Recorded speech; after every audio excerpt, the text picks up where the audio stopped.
Hey there, fellow explorers of the strange and spooky. Welcome to the countdown you either clicked on by accident or are now deeply regretting. We're diving headfirst into the top 10 most haunted places on this planet. That's right, we're talking about the places where the veil between our world and, let's just say the side, is about as thin as my patience with Ryan during a ghost hunt. Get ready to explore locations that'll make you sleep with the lights on. We're talking bone-chilling history, unexplained phenomena, and maybe, just maybe, some actual ghostly evidence, or, it could all be a bunch of spooky stories. But hey, who doesn't love a good spooky story, right? So buckle up, grab your EMF reader or a stuffed animal for comfort, I don't judge, and get ready to explore some of the most actively haunted, most unsettling, most, I swear, I heard something places on Earth. Let's do this thing. First up, we're kicking things off across the pond in good old London, England, home to Big Ben, terrible food, and apparently a whole lot of ghosts. We're talking about the infamous Tower of London, a place that's seen more drama, death, and intrigue than an episode of Keeping Up with the Tudors. This isn't just some creepy castle. This place was a royal residence, a prison, and, oh yeah, an execution site. Probably the most famous ghost here is Anne Boleyn, the second wife of King Henry VIII, who, let's be honest, wasn't exactly known for his healthy relationships.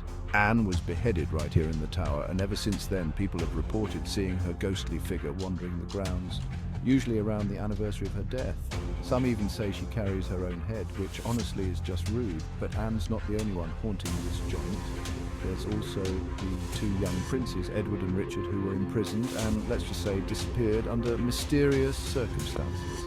People claim to see their small, shadowy figures holding hands, which is both sad and creepy at the same time. The Tower of London, folks, a place steeped in history, soaked in blood, and absolutely crawling with ghosts. Next, we're heading to the breathtaking and bone-chilling Rocky Mountains of Colorado to visit the Stanley Hotel, a place that inspired one of the greatest horror novels of all time, The Shining. The hotel was built by Freelan Oscar Stanley, a wealthy inventor, and his wife, Flora. And while they might have enjoyed their time here, rumor has it they never truly checked out. Guests have reported seeing Flora playing the piano in the music room late at night, her ghostly melodies echoing through the halls. As for F.O. Stanley, he's been spotted in the billiards room, keeping an eye on the guests, making sure no one's cheating at pool, as ghosts do. But the real star of the show here is room 217, the room that inspired Stephen King to write The Shining. It's said to be haunted by a former housekeeper named Elizabeth Wilson, who died in the room after a freak lightning strike. Guests who've dared to stay in room 217 have reported all sorts of strange happenings, luggage being unpacked, lights flickering, and even the feeling of being tucked in at night by an unseen presence. The Stanley isn't just about one haunted room, the entire place is a paranormal playground. From the mountains we travel to the mean streets of Philadelphia, Pennsylvania, to a place where even the most hardened criminals feared to tread Eastern State Penitentiary. This place is a decaying fortress of despair, a monument to solitude and punishment, where silence was used as a weapon. Opened in 1829, Eastern State was designed to inspire penitence in its inmates through solitary confinement. But the isolation, the lack of light, and, the whole being locked up for years thing took a toll on the prisoners' psyches. Today, Eastern State stands as a haunting reminder of a bygone era of punishment, but it's also a hotbed of paranormal activity. Visitors and investigators have reported all sorts of unsettling experiences, from disembodied whispers and laughter echoing through the cell blocks to shadowy figures darting in and out of view. One of the most haunted areas is cell block 12, where a particularly disturbing apparition has been seen. People have described seeing a shadowy figure with glowing eyes peering out from one of the cells, its gaze filled with an unsettling intensity. Another hotspot is the former death row, where inmates spent their final days before their executions. Visitors have reported feeling an overwhelming sense of dread and despair in this area. Whether it's the residual energy of the prisoners who suffered within its walls or something more sinister, Eastern State Penitentiary remains a place of intense paranormal activity.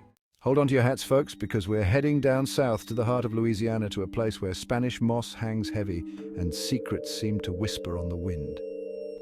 That's right, we're talking about the Myrtles Plantation, a stunning antebellum mansion with a dark and twisted past. Built in 1796, the Myrtles has seen its fair share of tragedy and drama. One of the most famous residents is Chloe, a slave who had an affair with the plantation owner. When caught, she was punished by having one of her ears cut off. Her restless spirit is said to roam the plantation. There's also the ghost of William Winter, a lawyer shot on the front porch in 1871. Guests claim to hear his dying footsteps dragging across the floor. The Myrtles Plantation is where history and hauntings collide. So, if you're ever in Louisiana, book a night at the Myrtles. All aboard, ghost hunters. We're setting sail to visit the legendary Queen Mary, a majestic ocean liner. But these days, the Queen Mary is known for something more unsettling. It's said to be one of the most haunted ships in the world. The Queen Mary has a long history serving as a luxury liner, a troop ship, and a hotel. It's also been the site of numerous accidents and mysterious disappearances. One of the most haunted areas is the first-class swimming pool. Guests have reported seeing ghostly children playing around the pool. Another hotspot is Stateroom B340, haunted by a murdered man. And then there's Door 13, where a crew member was crushed to death. So, if you're ever in Long Beach, California, book a tour or spend the night on the Queen Mary. Buckle up, ghost hunters, because we're heading to the charming countryside of Gloucestershire, England, to the ancient Ram Inn, a 12th century inn that's one of the most haunted buildings in England. This place has seen murders, suicides, and even claims of satanic rituals. Built on an ancient pagan burial ground, it's a hotspot for ghostly encounters. Guests and investigators report unsettling experiences, from objects moving on their own to disembodied voices and apparitions. The Witch's Room is notorious for its heavy, oppressive atmosphere. The Bishop's Room is another hotspot, with sightings of a ghostly figure, his eyes glowing an eerie red in the darkness. If you're brave enough to spend the night, be prepared for potential terror. Hold your breath, ghost hunters. We're about to set foot on Poveglia Island, quarantined by the Italian government. Dubbed the most haunted place on Earth, Poveglia's history is a gruesome tapestry of plague pits and mass graves. It served as a quarantine zone, a dumping ground for the dead, and a mental asylum with a horrific reputation. With so much death and suffering, it's no wonder Poveglia is considered a paranormal vortex. Locals whisper tales of a cursed island, and the Italian government forbids anyone from setting foot on its shores. If you're ever in Venice and feeling adventurous, you might want to take a boat trip past Poveglia Island. Hold on to your hats, folks, because we're venturing into the heart of darkness, to a place where shadows stretch long and the air hangs heavy with an unsettling silence. We're talking about Aokigahara Forest, located at the base of Mount Fuji in Japan, a place known as the Sea of Trees and, more ominously, the Suicide Forest. Aokigahara has an eerie, otherworldly beauty, with its dense canopy of trees blocking out the sunlight and its uneven ground carpeted in a thick layer of moss. But beneath its serene exterior lies a dark and tragic history. For centuries, Aokigahara has been associated with death. Legend has it that families used to abandon their elderly and infirm in the forest to die, leaving them to wander among the trees until they succumbed to the elements. Over time, the forest has become a magnet for those seeking to end their own lives, drawn to its isolation and the promise of a peaceful end. The forest is so dense that compasses are said to malfunction, making it easy to get lost in its labyrinthine depths. Visitors have reported feeling an overwhelming sense of sadness and despair, as if the forest itself is weeping.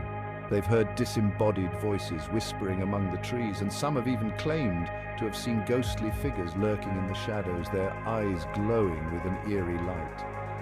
Aokigahara Forest is a place of profound beauty and profound sadness, a place where life and death are inextricably intertwined. It's a stark reminder of the fragility of the human spirit and the importance of seeking help when darkness threatens to engulf us. If you ever find yourself at the edge of Aokigahara, remember that there's always hope, even in the darkest of places. Get ready for a bone-chilling adventure, because we're descending into the dark heart of Paris, to a place where millions of souls rest in eternal silence. That's right, we're talking about the catacombs of Paris, a sprawling underground ossuary that's home to the skeletal remains of over 6 million Parisians. The catacombs were created in the late 18th century as a solution to Paris's overflowing cemeteries. The bones were meticulously arranged in a macabre display that stretches for miles beneath the bustling streets of the city above. While the catacombs are a fascinating glimpse into Paris's history and a testament to the fleeting nature of life, they're also a place of undeniable eeriness. The air is thick with the dust of ages and the faint scent of decay, and the silence is broken only by the sound of your own footsteps echoing through the endless corridors of bones. Visitors have reported feeling a sense of unease, as if they're being watched by the unseen eyes of the dead. They've heard whispers and moans echoing through the tunnels, and some have even claimed to have seen ghostly figures lurking in the shadows, their skeletal hands reaching out as if to grasp at the living. The catacombs of Paris are a stark reminder of our own mortality, a place where the past and the present collide in a macabre dance of life and death. So if you're ever in Paris and you're feeling brave, take a tour of the catacombs. For our final destination, we're traveling back to Canada, to the breathtaking Canadian Rockies, to a place where luxury and legend collide. The Banff Springs Hotel, a grand railway hotel, is famous for its stunning views and resident ghosts. Built in 1888, it has hosted royalty, celebrities, and restless spirits. It's considered one of the most haunted hotels in Canada. One famous ghost is the bride who died on her wedding day. She tripped on the stairs, breaking her neck. Guests have seen her ghostly figure dancing in the ballroom. Another ghost is a former bellman, still seen in the hallways. The most unsettling story is of room 873, where a family was murdered. Guests report hearing voices, feeling cold spots, and seeing objects move. The Banff Springs Hotel, with its breathtaking scenery and chilling ghost stories, is a place where the past and present coexist. Well, there you have it, folks, our whirlwind tour of some of the most haunted places on Earth. From the cobblestone streets of London to the depths of the Parisian catacombs, we've explored locations with histories as chilling as they are fascinating. Whether you believe in ghosts or not, there's no denying that these places have a certain eerie allure. They remind us that the past is never truly gone, that the echoes of those who came before us still linger in the places they once inhabited. So the next time you find yourself with a case of wanderlust, why not consider a trip to one of these spooky destinations? Just be sure to pack your sense of adventure, your EMF reader, and maybe a spare pair of underwear. You never know when you might need them.